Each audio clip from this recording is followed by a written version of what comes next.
DJ Spanky.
Welcome to Vintage House on WNUR 89.3 FM, WNURStreetbeat.org. The Modern Dance Music Research and Archiving Foundation welcomes you to learn a little bit about house music. The Street Beat Show started in 1983. We were bringing on house music pioneers back in that day. We have a couple of pioneers of house music with us, guest curating today. We have Roy Davis Jr. and DJ Spank from Future in the house. What's up? What's up? What's happening, guys? What's happening? What's happening? What's going on? Happy you made it out here in the rain, guys. It's ugly out there. Yeah, it's nasty, but we made it. We're Chicagoans, right? We can make it happen. Right, we're used to it. Right. So, guys, we appreciate you coming out and talking a little bit about your story. The Street Beat Show started again very early, 1983, and we were bringing on house music pioneers because, you can only play your song so many places. You know what I mean? People could only, find themselves on the radio in so many places in Chicago back in the day. And NUR was here. We're back here again, really attempting to illuminate your stories and the stories of others, some of those people who are unsung and unheard. But you all have had a pretty busy, certainly summer, at least last year. Y'all been all over the place, and people are talking to you, got interviews all over the place. How's that been for you guys? It's been crazy for me as an individual, and then being able to join Future on a few shows here and there, and it's just amazing. It's a blessing. It's a blessing to still be able to be a part of this and be an impact in today's music. Absolutely. It's been a true blessing, like Roy said, to be able to travel and do the thing that you really love to do, which is music. And recently, In the group Future, we've been doing some gigs here in Chicago and some parts of the United States, whereas before we was just in Europe. So it's been pretty good. So that's really interesting. I think, people realize that. I mean, certainly Chicagoans love you guys, and I think people talk about all the time how maybe Chicago doesn't support as much as places, across the world. But, it's been a lot of love, I think, this summer, certainly with the exhibit and shows all over the place, that kind of thing. What, if you had it to do differently, what would you expect? I mean, I think you all recognize that Detroit loves techno and they've embraced it. And, the guy from Berlin is coming in doing some clubs and stuff venue. there. Yeah. And what would you expect Chicago to do? What if you had to advise the city on how they should appreciate not just your music but house music generally, and and how it's affected the city and how Chicago is now global because of the music? What would you have them do? What would you want to see? I think the younger generation has to embrace it more. Where now it's a lot of the pioneers of house music is bringing it back to the forefront, but still just that younger generation just haven't grasped a hold of house music right now. They don't really understand it. It's not really in the mainstream clubs in Chicago. You got a couple of lounges that you're playing house music in, but you still need to get that main club to promote it, and also radio. So I'm happy you mentioned young Like a people. show like this. Right. Right, and so I think we need to do more of that, and hopefully our foundation is going to do more. But let's talk early. So I'm a Chicagoan. I went to what I consider the best high school in the history of the world, which is Lindblom Technical High School in Englewood in Chicago. Give me a little bit about where you all grew up and where you went to school. We're at Northwestern, so we got to talk a little bit about sort of school education. Tell me a little bit about where you all grew up. Well, Spanky grew up in the city and then came out south to the south suburbs, and that's where I met him. I grew up in Chicago Heights in University Park, which was where I really embraced the whole breakdance era, and then Italian disco, and then I went into house music. And Spanky and DJ Pierre were two of the guys who took me under their wing and embraced me doing the house music. What years were that? Give me the years on that high school experience. What high school was that, by the way? I went to Creek Moni, and I graduated from Bloom Trail. Okay. I went to Creek Moni as well. I graduated. Well, actually, my freshman year, I went to Austin High School on the west side of Chicago. Oh, well, what's that? Right, and then my sophomore year, my mom moved me out to the south suburbs to keep me out of the gangs and the streets and everything. So then I transferred to Creek Moni. And that's where I grasped a hold of dance music. It wasn't house then, but Sure. we was listening to a lot of the Italian disco, and and I met DJ Pierre there, and actually Pierre introduced me to Roy. So, Okay. What year? Give me the years again. well, I have to say dance music. I started listening to dance music probably like in '83, '84. Yeah, that was about the same for me. Right. 83. Mm-hmm. So I'm gonna give the South Suburbs some love. I know you got your guy here, Gus, trying to make sure that it's a lot of talent came from South Suburbs. We You had definitely should talk about that. Yeah, you had Cashmere, you had Pevin Everett, you had Hula, DJ Pierre, Felix the House Cat. It's a numerous amounts of people that came from the south side of Chicago that made it happen, and they're still doing it. Everybody's still rocking it. Stacy Kidd, Maurice Joshua. So yeah, I heard about the Joshua Brothers. I think the Marlowe South Hall sort of mentioned, sort of the South Suburbs. Gene Hunt mentioned, the South Suburbs. He was getting a lot of gigs out there, and they were bringing in Ron Hardy and things like that to the South Suburbs back in the day. Yeah, back in the day, I was in Chicago Bad Boys with Steve Poindexter and Armando Gallup, and we brought Ron Hardy out to the Photon Inc. back then. That was off of Halsted Street, and yeah, we was just doing parties nonstop. So what was going on in the city was also going on in the south suburbs as well. Where was that, and where else other than Photon? What else was going on? I mean, where did people go in the South Suburbs? Wow. You know what? And I'm a little bit older than Roy.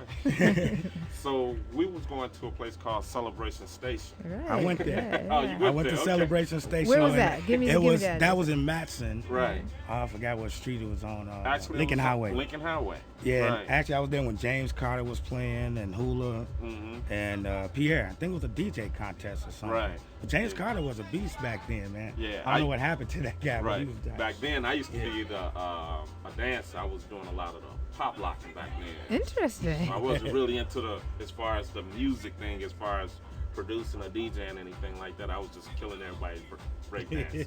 I wish we had a camera here. This is live TV. We might have you Well, I'm a little bit reenact. older now. I can't pop and lock like I used to. Do a handstand. Exactly. Give me a little something. Give me a little something. You know what? Now I grasp a hold of. It's a little bit off the subject, but now I'm a stepper now. So. Oh wow. That's good. That's interesting. That's a completely different ball game right Right. there we're talking about. But Right. so That okay, so group. the South Suburbs was doing it back then, and, Right. and things were happening out in the South Suburbs. And we used to come out to the city to see like Lewis and go to the Sawyer parties and do all that kind of stuff to catch all the other DJs doing their thing. You know, so we caught the vibe and we kept it going. So I hear, so you decided your first record deal was influenced by who? I mean, pressing the first record. How did that come about? Well, as a producer, I first started writing songs like with Future, and it was DJ Pierre and Spanky and J.R. Jordan. My first song came out in like, what was it, 85, 86? Yeah, about 86. And it was on Jack Tracks Records. It was called 20 Below. But I wasn't, that serious into creating music like I am today. I was into sports, still in high school. I was young, like 14 or something like that. But I always went to the parties and everything. And as time went by, I started getting really into the creating part of it. I grew up playing instruments. What'd you play? I started out with the keyboard. Drums was my first instrument. Then I started tapping around with bass and guitar, just started moving around. And I went through so many elements. Like, for people who don't know me, that's why I always said I was soul and electric, because I had the soul side that was from my mother, who had the whole gospel influence, and my uncle who played for Roberta Flack, which was my upbringing of the soul side. And I got my electronic side from like being with Future and doing stuff with Lil Louis and just, grasping the whole thing and blending those two sounds together. Spank. Early musical influences. How'd you jump into music? What was going on? Well, mine was listening to the radio, WBMX back in the day. Farley. Farley, right. And, it's like everybody else, Farley was the one that he got me by playing the 808 on the radio. When I heard that sound, I had to go out and try to find that sound. I couldn't find it, so I bought something else called a Boss drum machine, Dr. Actually, Rhythm. not to cut it off, but Spank was the first one to buy the drum machine. Oh wow. Right. That got us all sparked. Right. So he was a big influence, but who really took me over the top was Ron Hardy. Gotcha. When I went to the music box and I heard him spin for the first time. I still remember the first track I heard when I was in there, which was Womack and Womack, Baby, I'm Scared of You. Of course. And I was caught up ever since. What year is that? What year were you at That was music box? probably like 1984, 85. So how did you hear about them? Who told you to go to the music box? I mean, what was going on that you somehow made your way to the music box? And were you old enough to be in the music box? Yeah, I was old enough. Okay. I was in college at the time. I was living in California actually, and I received a letter from Herb J, who was the other member of Future, and he was like, in the letter he said, man, you need to come back home. You need to come back home and you need to hear this guy, because we was real serious about the mixes on the radio and everything, and at the time I was real homesick. So I got on the plane, I came on back home. Really? I thought I was going back, but I came back home, went to the music box, heard Ron Hardy for the first time. I never went back to California. Wow. And right, That's so powerful how, right there. I mean, Right. that's serious. But you know what? That was all meant to be. Right. That it was supposed to happen like that, So when I heard Ron Hardy for the first time, I said to myself, I want to make something so he can play it in here. I don't care what it is. Right. I want to make something so he can play it, because I saw the way the people was reacting to what he was doing up there behind them decks, and he was just incredible. So I hear stories like that, about, how, phenomenal DJs like Ron Hardy and Frankie influence people, change their lives. And so this music absolutely changed your life. I mean, you uprooted yourself and became who you are. And so how did you, I'm going to talk a little bit about sort of just you early on, because if we have some young people, sort of listening, I want to help them understand, like, if you have something that's in your head, if you're dreaming about something, something influences you, you go to all lengths to make it happen. How did everyone around you feel about you just uprooting yourself and saying, you know what, I heard this guy at this club, this underground club, and I'm gonna do that. Did everyone support you? How did that, how was that with the people around you? Some people, they listened to me. Some people laughed at me, because I came back home and, I was playing some of the tracks that he was playing. Like, for instance, he played I Can't Turn Around by Isaac Hayes. And I went to Pierre's house and I played the record for him, and he's like, man, I can't play that. I can't do nothing with that, and I was like, but this is what they doing in the city. You need to come down and check them out, So back then, that was like he was playing like the breakdance right type of the music. Italian disco. Yeah. So it was, I had to sell some people on it, because I knew Pierre had a lot of talent, and I tried to get him to be in on what I was trying to do. So it took me to get him to go to the music box, and then he understood what was happening. So, and a couple other people, he would bring in, like Roy, and so Roy caught on to it, and it just grew from there. Yeah, what was inspiring me was you guys coming back with those little miniature tapes. Right. With Ron Hardy playing, and all these beat tracks, they were just different rhythm tracks. Some of them I haven't even heard today. Right. And from that day on, I was like, okay, no more. I'm focusing in on this. I gotta buy a 909. Right. So that was the first thing I had to buy. I was like, Spanky, you had a 9. Did you have a 9? No, I had. He had the MPC first. Right. And then I got a 9. And I still was borrowing his MPC, like knocking on his door, the little kid, Spanky, let me borrow your drum machine. He used to look at it like, am I going to get this back? Right.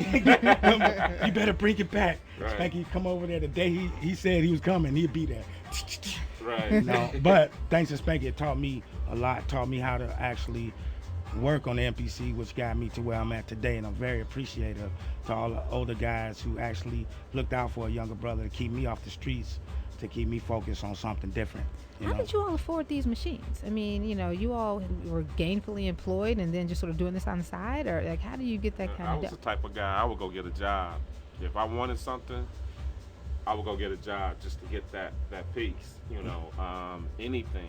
I needed some electronics, so I went and got a job at Silo back in the day. Gotcha. I don't know if you remember Silo, but so I can get that discount. If I needed clothes, I go get a job at a clothing store, work at Back Rack. Yeah, I worked at a golf course, saving wow. every little penny. Let me get every little penny. Right. I think my first drum machine was a Boss drum machine before the 909, which you couldn't even MIDI up or sync. I bought off 111.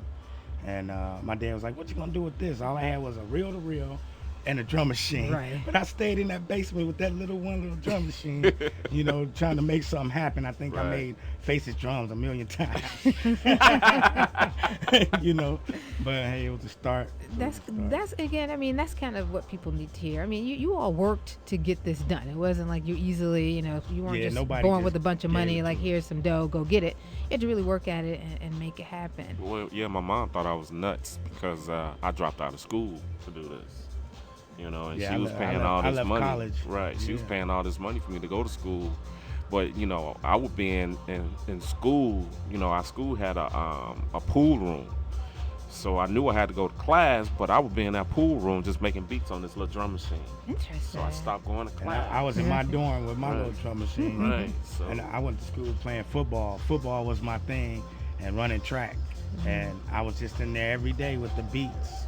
Every day. Even though I had a record out, I was still in school focusing on my career, Then I got the call one day from Pierre and Spanky, and they was asking me to do more work. So I started doing more work, and I think I made a track. It was Rise From Your Grave. Was that? Yeah. Well, you know what? That's a little story too, because I actually went to Roy's house where he was in a studio working on Rise From Your Grave, and it wasn't. He was like making a track for Future. He was making music, and when I heard it, Roy, you gotta give us that track. Right. That's gonna be for Future. And once I played it for Pierre, that was it. That was all she wrote. So that was a great tune that Roy did. Then we pulled Jay Janelle in, and what the other guy, Phil Little, yeah. And they wrote some lyrics and some poetry for it, and we went in the studio and knocked it out. Where is the first place you heard your song played? Mine was my first tune was at the Music Box. So Ron Hardy played it. Right, acid tracks. So what did you? I mean, so you just said, "Hey, Ron Hardy, my name is DJ Spank Spank. No, I it want wasn't you to like play that. my thing." Tell me that story. Yeah, well, like I said before, I had to make something for him to play. So Pierre, myself, and Herb J, and a guy named Daryl Ellis, we would be in my mom's living room making music that was just awful. We was like, because I knew what Ron Hardy was playing, and so I was like, okay, we got to go back to the drawing board. This is not it, So, make a long story short, Pierre went to one of his buddies' house. His name was Jasper. Went to his buddy's house, and Jasper had this little machine and a drum machine, and everything was riding on beat. The bass was sounding real good, so Pierre called me up, told me what he heard and what he saw, and that I needed to go over to his buddy's house named Jasper and see this and hear what this guy was doing.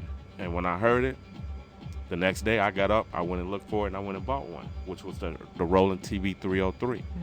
I went and bought one, and ever since then, everything was just matching up on beat. We didn't stink after that no more. We sounded good. We built confidence, and when we made Acid Track, I knew that was it. Took it to Ron Hardy. Well, first we had to stand outside in the cold to wait for him to get there because the Music Box used to open up at 12 o'clock at night. Right. So we got there about 9:30, 10 o'clock, waiting for Ron Hardy in the cold. And when he got there, that's when So this is winter of what year? Winter of what year would you say? 85. 85, okay. Mm-hmm. So when he got there, we asked him, if he would, listen to our track and possibly play it. And his exact words was, if I get to it, I might play it. So I was very discouraged, and I was like, I don't think he's going to play it. But once he started playing that night, he did play it about an hour after the club opened. So, people was like, okay, Ron is experimenting. What is he playing? Nobody was dancing. Nobody wasn't doing anything. The club wasn't packed yet. Another hour went by. He played it again. People, okay. It's okay, Another hour goes by. Uh-oh. Played it for the third time. Which is cool. I mean, right. that's kind of I'm nice. like, Yeah. but that's the type of DJ Ron Hardy was, Broke records. Right. Broke And records. so he played it again for the third time. People was like, wow, I hear Acid Track in the background right now as I'm talking. But anyway, he played it for the third time, and people started dancing. Now people like, okay, yeah, Ronnie, play that, Ronnie. He played it again an hour later, the fourth time. Wow. The fourth time he played it, people lost their mind. I literally seen a guy doing a handstand in a corner dancing. You gotta see that. You gotta have that. Man, I wish they had cell phones back then where you can take videos, because real talk, this guy was on his hands dancing in the corner, and people just going nuts after that. How'd you feel? What was going on in your head? Oh, that was the ultimate high. That's it. Yeah, That's was the what it's ultimate about, high. right? Yeah, Yeah. I didn't get no sleep that night, that morning. Couldn't wait till the next week to go back to hear him play it again. And Right. Did he play it again? Did you go back next week? Did he do I the same sure did. thing? Did he I play lived it at the Music Box, literally. Interesting. I would go every weekend, and every weekend that I went, he played it. Nice. So, first place you heard your record being played, your music being played. I say. First time I heard it played, it wasn't actually the radio. It was actually at Sawyer's, and Armando Gallup was the first one to play like some of my music. He actually played like 2 or 3 tracks in a row. Nice. One was We Are Unity with Yamoja, and that was like my first official Roy Davis group. And Marshall Jefferson signed us. Nice. And that was the first time I ever heard something being played. I didn't even know he had the record. And Armando was a part of our clique, but I wasn't the kind of guy that was like handing out my records all the time. But he got it from Marshall. Marshall was like the guy who would play this, check out this is my new group, check this out. So next thing I know, I'm sitting there, and Ron Trent had just got off the decks, and I think Terry Hunter was before him. And then what year is this? I'm sorry. Armando. This is like 90. Yeah, it's about 90. Okay. And I'm like, man, my record ain't even out yet. but Marshall somehow gave him a test press before I even had a test press. Nice. And he dropped it, and me and Jay Janelle was there, and we was flipping out just like Spanky was when he first heard. It was like, oh man, they playing our stuff, you know. And Spanky watched us put that whole group and stuff together, and watched it, you know, form and did what it did, and we left there like the whole night, just like Spanky was, just pumped up. Right. Like, we want to do something else. We got to do something else. So we immediately started like working on an album. And Marshall Jefferson heard it on cassette. I never forget. I gave him the cassette, and he was like, He looked around. If you know Marshall, he was like, let me see. I think that store might have a radio. He went into the store, bought a box on the street, put the tape in right outside of Universal when they used to be here, and he popped it in, and he's like, he stopped it in 10 seconds. Let's go in the studio. and we was like standing, he must didn't like it. He didn't like it. And he's like, I loved it. Wow. And he was a man of his word, and we went in, we cut an album, went to Big Beat first, and then Polydor Records right after that. Nice. Yeah. So we're going to talk a little bit after we continue to listen to DJ Spank's mix. We're going to continue to talk about the future, and we're going to talk a little bit again about sort of from Chicago to Europe, sort of how that transition took place. But right now, we're going to go ahead and listen to a little bit of the mix, and then come back with a little bit more stories from Future.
You are in the mix with DJ Spanky.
We're back, Vintage House. We have DJ Spank and Roy Davis Jr. in the house, talking a little bit about their Chicago roots, their South suburban Chicago roots, and their first songs being played in Chicago. And then somehow or another, Europe becomes interested in house music and becomes interested in your songs.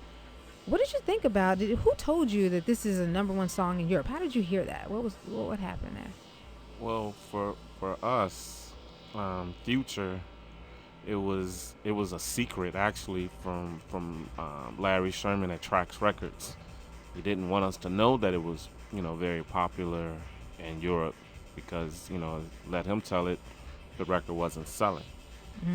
But I think a couple of guys have went over there. I can't really remember exactly who told me that it was very popular in Europe. I believe it was like Adonis or somebody that they was doing some type of tour or something over there, and they telling us, man, your record is hot over there, and you need to get over there and everything. I started hearing things like that. What year was that?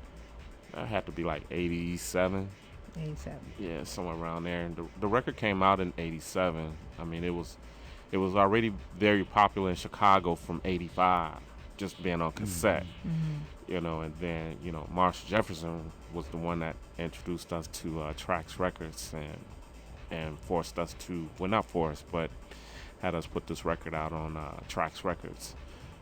So it was actually a good thing. It was a bad thing, like an oxymoron, because, I know we was being cheated. We were young black kids, really couldn't afford no lawyers or anything like that. Sure. But we did what we could to try to make this happen, and through the grapevine, we did hear it was pretty popular in Europe, and they had a big acid explosion in the UK. So And that's what it so, was for me. so when did you decide? I mean, how did it come about that you end up in Europe and then sort of promoting your sound? How did that happen? Just one day you just got a flight to Europe, said we just gonna go, or who set up something for you? I think that was when I believe is when Roy and I, when Roy got in the group, is when we did a tour. We switched from Future to Future 303, and we did a tour through Germany. That was the first Future tour, right? Right, that was the Front Page tour. Was that? Yeah, that was the Front Page, and then we did the Marlboro tour, and that was also through Germany, right? Yeah, all through Germany. Yeah, so who booked that for you? I mean, people say things like, "Yeah, we went on tour." I mean, just one day, someone said, "Here's some tickets," and y'all go somewhere. I mean, At the time, we didn't have an agent. We didn't even have a booking agent. yeah, we were doing. So we were running everything out of my mom's basement. And we had Shout out to your mom. Shout out to my mom. Rest in peace. Amen. Held it together for us, and never complained. Let us do what we had to do. And we had L.A. Williams helping us out. He was helping us with the faxes that would come in while we'd be working in the studio and keeping up with things. And we had relationships throughout Germany. And one of the guys asked, "Hey, would you like to come out, with Future and do a tour?" So I talked to the guys, and everybody was down with it. And we had full sponsored tours, and the rest was history. We started doing live shows. So had you traveled outside? I mean, where had you traveled to before? Had you been to Europe before in your, how old were you about? The first time I left the country was 90 or 91, and it was Japan. And there was a place called Gold. And I was hired with DJ Pierre to play the whole entire night. I think we played like somewhere between 8 to 10 hours between us two. Oh, my goodness. And it was a real famous club. Like, the only people who played there were like Frankie Knuckles. I was probably the youngest guy to play it after it was shut down. But it was a club that had 3 levels, and music was going on 3 levels, and crazy other stuff was going, drugs on one level, and sexual things going another level that I couldn't get to. In Japan? But yeah, in Japan. Interesting. And it was called Club Gold. And Larry Levan and Francois K and all those guys from New York were very famous for playing there. And I think me and Pierre played the last season, and it was right before Larry Levan passed away, because Larry Levan was supposed to go with us. And I had never met Larry Levan, and this was my chance to meet Larry Levan. We ended up missing the flight from New York to Japan, So we end up going back. I won't say whose fault it was. I'm gonna say like, But we end up going back to the promoter's house, who was from Japan but lived in New York. And Larry Levan walks in the door, and that was my first time meeting Larry Levan. what year is that? And that had to be like 90-91. And he walked in, and I'm in like total shock, like, this Larry Levan. I'm like half asleep on the couch, trying to play sleep, looking up, and he let us know that he wasn't gonna be able to make the trip. And me and Pierre, we went out, we played, and by the time we came back off a tour, he had passed away. Wow. Yeah. Interesting. So Yeah. somehow, so you're in Japan. I want to get back to Germany when you all were in Germany, but so you're from the south side of Chicago, south suburbs. So I wonder how it is, just like, are you nervous about going to Japan, or just very chill about it? Like, yeah, I'm just going to go I to was Japan, just a so completely different excited. culture. I was just so excited to go to another country, because I think I was probably the only one in my family that wasn't, in the military, that went somewhere, outside of the U.S. And so it was a big deal for me. Gotcha. And so you're in Germany, and so how's the the culture shock there? So were there a lot? Tell me about the crowd interested in your music. Oh, they was off the We were chain. like rock stars. Right. Yeah, it was an experience. Roy was on the decks. DJ Skull was on the decks. Can't forget Professor Trax. Professor Much Trax love was on to the Damon decks. Nellums. Yep. He was on the decks. And we performed, and the people was just going nuts. And that's when I knew this is it. Interesting. And so you're touring Europe. You clearly touring Europe, a couple times, right? So you're in and out of Europe for several reasons. So if you all are so popular there, why wouldn't you stay and sort of suck that up? I mean, clearly you're superstars there. People love your music. Why not stay in Europe? Well, actually, at that time, I didn't think about it, moving to Europe. It was not until, I started traveling by myself to Europe that, what, maybe I need to move here. And I talked to my agent at that time, which was EPM, and we talked about it, and we was gonna try to make this happen, but for some reason it didn't happen. But yeah, I definitely thought about it. Yeah, and on my end, I didn't think about moving to Europe until like 3 years ago, because I was in and out so frequently. I was like, I don't, I have to. But then I felt like business was kind of weird and slow. The economy was kind of weird in the U.S. So I felt like maybe this is a good time for me to go to Europe. I would always go, and I would stay. I rent an apartment and stay like months at a time, work in the studio and so forth. And I talked to my manager, and he was like, no, it wouldn't be good for you to move here. Then they wouldn't respect your value. Interesting. Once you're here, then they have you, and your value is going to go down. It's kind of like we're here in Chicago, and they don't like to pay us what we really worth. That's an excellent point right there. Once you got us, they got you. But it still goes back and forth in my brain. But I think I'm comfortable with being in America and going back when I feel like it. That's good. That's good. So you both live here in Chicago now? Yeah.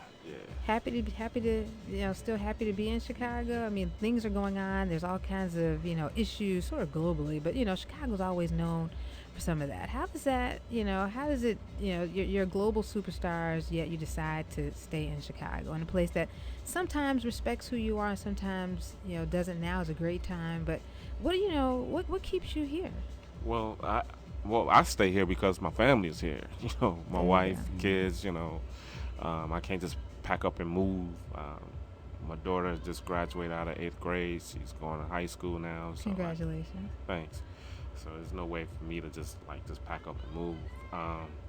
But as far as like all the negativity with Chicago that I hear about, I just try to stay clear away from it and just do my thing. Yeah, you just gotta ignore it. You gotta walk through life with them blinders on and stay focused on your mission. Because if you keep listening to all the negativity, that stuff will bring you down. Absolutely. But like, I love Chicago. I've moved and left. I've lived in New York and I've lived in Los Angeles. Because sometimes, as a person that, if you're hungry for something, sometimes you gotta go get it. Right. Don't mean you gotta stay there, but you go get it. You build those relationships, and then you can come back home. So that's what I've done throughout my career, and it's always kept me moving forward and motivated. because most of the other cities are more entertainment cities. Chicago has a lot of talent, but it's not the same opportunities. Right. So when you're hungry, you want to go out and get it, and I've always been like that. And if I ever leave Chicago, like permanently, it would be because of the weather. Yes. I'm getting a little older now. I can feel it when the cold comes in. I'm like, wait a minute, is that arthritis? What is that? No, it's 25 degrees below zero is what that is. Exactly. So I hear it. that's been playing on my mind recently. Right. So yeah, it's kind of interesting that what's going on here. But you talked a little bit about youth, and sort of we're talking about the future of the music. The foundation is going to be we're going to announce at the beginning of September some of the things that we're going to be doing with youth and house music. And really, so the spirit of house music is about unification, it's about acceptance, it's a lot of great things about it. And so hopefully we're going to bring that to the schools. Have you all been back to Crete, or been back to any of your schools? Actually, I only went back to Crete maybe once, to be honest. And my school, Boom Trail, I haven't been back to, but maybe once. Gotcha. So, let's talk a little bit about the future. You all are working on lots of different projects. What else is going on? Right now, I'm touring, as Future. And right now, I have my labels going with Creators of Deepness Recordings and Acid Soul Recordings. And send out shout outs to my guy Gus Acevez. He's going to kill me because I'm sure I butchered his last name. I got Louis Green. Louis, thank you so much. Louis, first of all, I'm going to give Louis some big love because he's introduced me to you guys. Right, so. And Julius Baldridge. These are my guys. We are working together as a team. Roy Davis Jr., we're working together as a team. Roy is my brother. It's like all of us, we have our own separate different entities, but we work together as men for our business, and we realize we need each other to continue the journey. Gotcha. So you got some new music coming out. Tell us a little bit about it. I got tons of stuff coming out. I have a record label also with, it's like a crew of us from DJ Skull to Ellery Coles and Louis and Brian Harden. All of us got together to make a unit called the Gladiators. And we're going to be constantly releasing music. In between that, all of us have our own individual albums we all working on. As far as me as a producer, I'm working on a new album with a guy named Infinite. He's a reggae house artist. Also in the studio. Reggae house artist? Yes. And he was featured on my last album. And so pick that up, God Life Music, and all of the other ones that y'all can find. He's featured. And that was my 8th album. Now I'm getting ready to start my 9th album. Wow. And it'll probably be the first time I actually release a full length in Europe. Where can we get your music? Where's it? You can purchase them all on iTunes, Track Stores, Beatport. Yeah, we actually got Creators of Deepness Recordings has a release out under a guy named Lothario Lee, which is on Creators of Deepness Recordings. That's another guy that's part of our crew. A genius in his own right. This guy is just incredible. He's an insane musician, and just look for him a lot. Excellent. Coming on strong, he is. So we're gonna throw on your song. You want to tell us a little bit about the song we're gonna hear?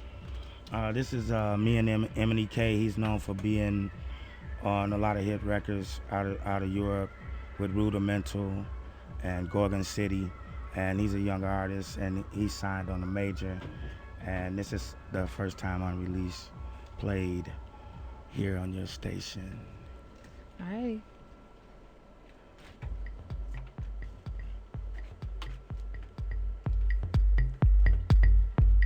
Roy Davis.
Okay, Michael Serafini, he's in next with his regular show. It's a minute before 11 o'clock. WNUR FM Evanston, Chicago.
Roy Davis Jr. got a new track on right now. Keep it up. And DJ Spank in the studios. Again, you're listening to Vintage House on WNUR FM 89.3, the Street Beat Show. We are so lucky to have you guys in the studio. Again, I'm just going to say thanks for having us. Thank you so much for having us. Thank you so much. Vintage House. We want to do it again. We want to do it again sometime soon.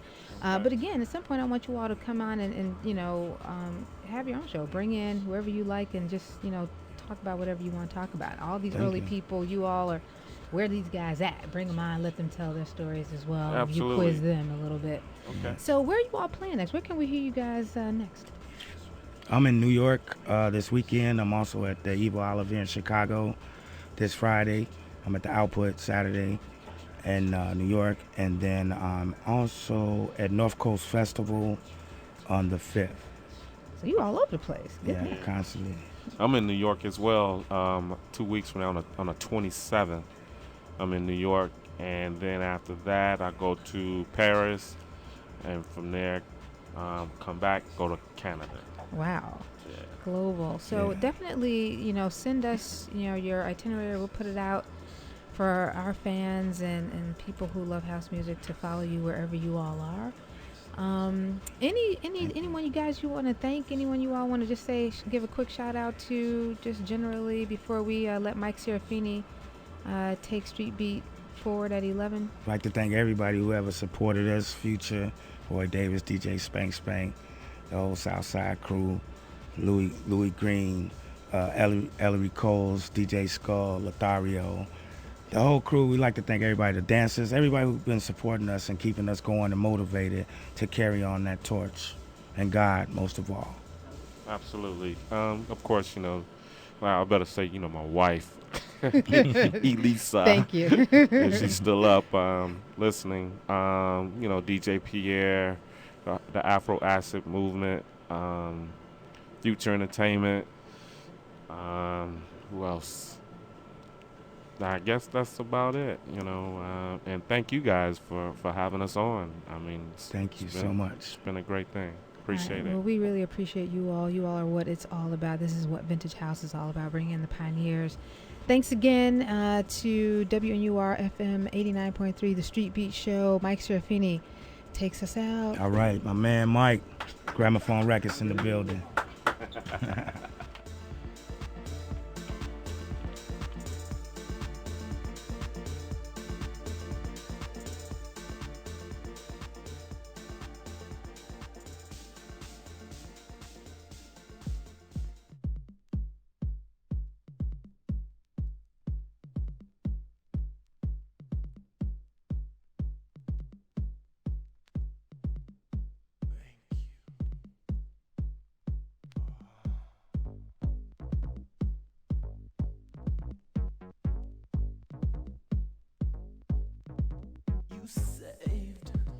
day.